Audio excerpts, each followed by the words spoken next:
Imaginez que vous êtes à une fête animée, entouré d'amis et de rires. Pour tous les autres, vous êtes l'âme de la fête, éloquent et impliqué. Mais au plus profond de vous, un chronomètre silencieux tourne. Votre énergie ne se contente pas de baisser, elle chute en flèche. Vous vous surprenez à fixer la sortie, aspirant au silence froid de votre chambre, plus qu'à la chaleur de la foule. Pourquoi la chose même que nous désirons, la connexion, ressemble-t-elle si souvent à un test d'endurance? Pourquoi vous sentez-vous seul dans une pièce pleine de monde, mais submergé dès que vous essayez de vous intégrer? Il ne s'agit pas seulement d'être introverti, c'est un paradoxe biologique sophistiqué. Il y a un mécanisme caché dans votre cerveau qui traite l'interaction sociale non pas comme une récompense, mais comme une dette sensorielle. Mais voici la partie la plus intrigante. Plus votre batterie se vide rapidement, plus votre capacité de connexion pourrait en réalité être profonde. Aujourd'hui, nous décodons le paradoxe de la batterie sociale et pourquoi votre besoin de vous échapper est en fait un signe d'un esprit hautement raffiné. Ne partez pas. La raison de votre épuisement est plus scientifique que vous ne le pensez. Depuis des années, la société nous a vendu un mythe bien commode.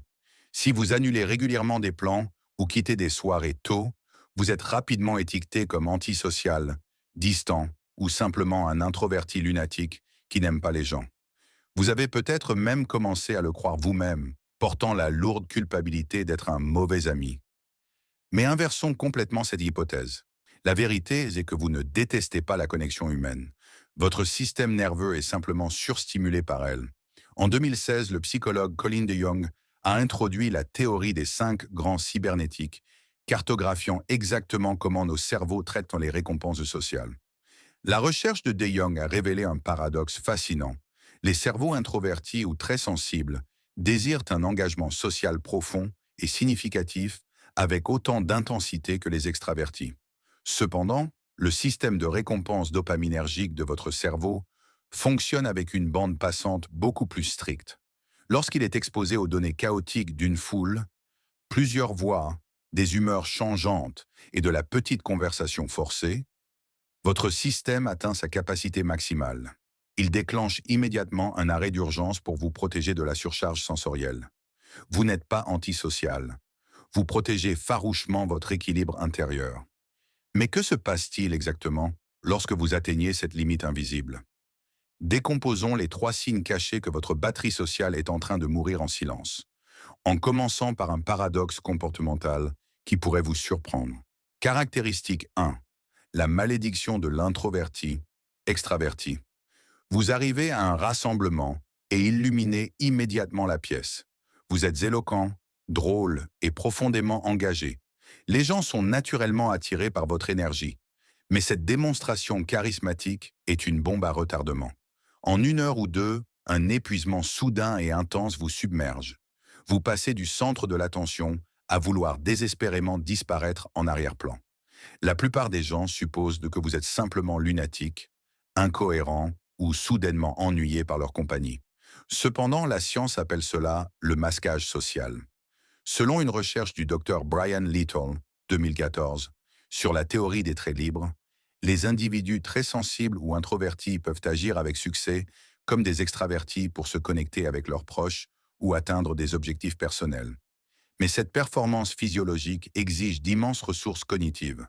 Vous ne perdez pas d'intérêt pour vos amis. Votre cerveau brûle littéralement ses réserves d'énergie pour soutenir la performance extravertie. Pensez à votre dernier événement social. Étiez-vous vraiment dynamisé par la foule ou exécutiez-vous simplement un script hautement pratiqué et épuisant? Cet épuisement physique est brutal. Mais que se passe-t-il lorsque vous décidez enfin d'annuler vos plans et de rester chez vous? La réponse nous mène au second paradoxe, encore plus angoissant, de votre batterie sociale. Caractéristique 2. Le tiraillement épuisant entre le FOMO et le JOMO. Avez-vous déjà fixé votre téléphone, espérant une invitation, pour ensuite ressentir un lourd sentiment de terreur dès que quelqu'un vous invite réellement? Vous êtes pris dans un impitoyable bras de fer psychologique entre le FOMO, Fear of Missing Out, peur de manquer quelque chose, et le JOMO, Joy of Missing Out, joie de manquer quelque chose. Vous voulez désespérément être inclus, pourtant vous ressentez un soulagement euphorique, presque enivrant, lorsqu'un plan est annulé de manière inattendue. La plupart des gens supposent que vous êtes simplement inconstant, indécis ou un mauvais ami. Mais il y a un mécanisme caché en jeu ici. Selon la recherche fondamentale du docteur Andrew Przybylski sur le FOMO, 2013, cette peur est fondamentalement motivée par un besoin primal de connexion sociale et d'appartenance. Vous ne voulez pas nécessairement l'expérience sensorielle écrasante de la fête. Vous voulez simplement la validation que vous appartenez toujours à la tribu. Une fois ce besoin psychologique satisfait par l'invitation elle-même, la réalité physique de la participation, le bruit, les petites conversations, la dépense d'énergie, semble immédiatement une lourde corvée.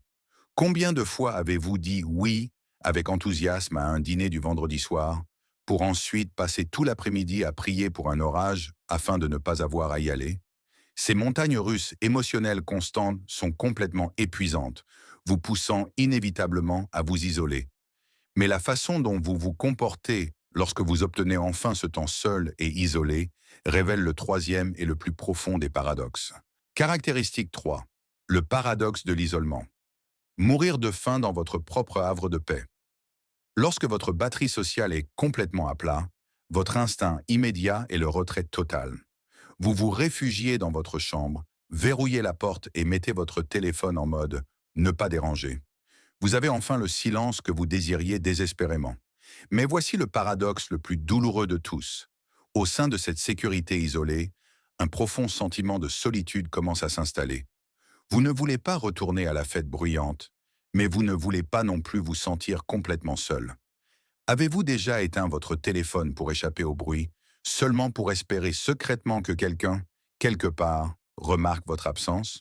Ce n'est pas que vous êtes difficile. C'est votre cerveau qui réclame un régime psychologique différent. Selon la recherche révolutionnaire du docteur John Cacioppo, 2008, sur la neuroscience de la solitude, les humains ont un besoin biologique de connexion significative. Les interactions superficielles, les sourires forcés et les petites conversations sans intérêt que vous venez de fuir sont comme manger de la malbouffe. Elles consomment une quantité massive d'énergie à digérer, mais vous laissant socialement mal nourri. Vous ne vous cachez pas parce que vous détestez les gens. Vous vous cachez parce que vous êtes épuisé d'avoir faim alors que vous êtes entouré d'un festin d'interactions insignifiantes.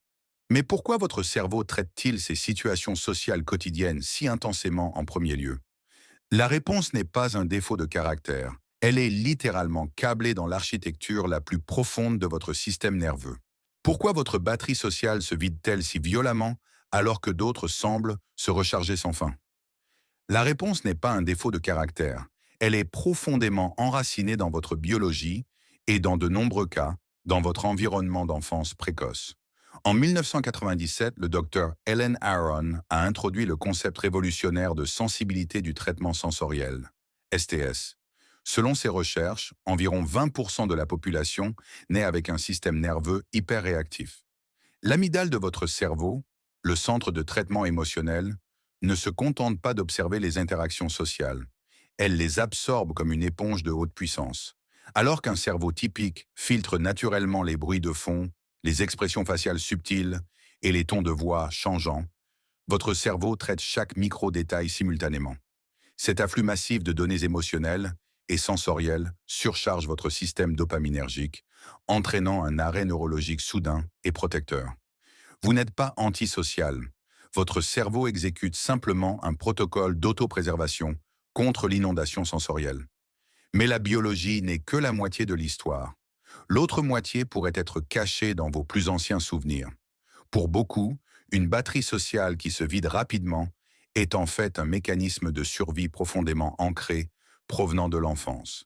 Si vous avez grandi dans un environnement imprévisible où vous deviez constamment lire l'ambiance pour anticiper les humeurs des adultes et maintenir votre propre sécurité, un comportement traumatique connu sous le nom de réponse de soumission, la socialisation est devenue câblée comme un exercice de détection de menaces plutôt qu'une activité relaxante. Vous êtes épuisé parce que, inconsciemment, votre cerveau traite toujours un dîner décontracté comme une mission de survie à enjeu élevé. Comprendre ce mécanisme est la clé ultime de l'autocompassion. Cependant, utiliser cette vérité biologique comme un bouclier permanent peut facilement vous pousser vers un territoire dangereux, où des limites saines se transforment silencieusement en un isolement néfaste. Bien que la compréhension de la science derrière votre batterie sociale qui se vide soit profondément validante, nous devons faire preuve de prudence. Reconnaître vos limites neurologiques est un acte d'auto-soin, mais idéaliser l'isolement ou utiliser une batterie faible comme excuse permanente pour repousser vos proches peut être destructeur. Il est crucial de distinguer entre une recharge saine et l'évitement chronique, qui pourrait masquer des problèmes plus profonds comme une anxiété sociale sévère ou une dépression clinique. Les antécédents culturels et traumatiques de chacun sont fondamentalement différents. Ce qui ressemble à une batterie vide pour l'un pourrait être un appel silencieux à l'aide pour un autre. Veuillez vous rappeler que cette vidéo est purement destinée à l'autoréflexion éducative et ne remplace pas un conseil psychologique professionnel ou médical. Si votre isolement vous cause de la détresse, recherchez un soutien professionnel est la démarche la plus forte que vous puissiez faire. Mais si vous avez simplement besoin d'honorer vos limites sans le lourd fardeau de la culpabilité, comment faire enfin la paix avec vos frontières maintenant? En fin de compte, votre batterie sociale qui se vide rapidement n'est pas un défaut de personnalité. C'est une caractéristique d'un système nerveux très perceptif. Vous ne détestez pas les gens. Votre capacité d'empathie est simplement si vaste que les interactions quotidiennes submergent votre bande passante sensorielle. Que ce soit la performance épuisante du masquage social, le bras de fer entre le FOMO et le JOMO, ou le sentiment de solitude dans votre propre isolement, ce sont les signes d'un cerveau qui protège son équilibre. La prochaine fois que vous ressentirez l'envie de quitter une foule, ne vous punissez pas. Vous avez le droit de vous déconnecter sans vous excuser. Mais dites-moi, quel est le moment exact où vous réalisez que votre batterie sociale a atteint 0%? Partagez votre expérience dans les commentaires ci-dessous.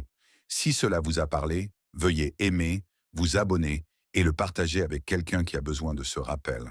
Prenez soin de votre esprit et je vous retrouve dans la prochaine analyse approfondie.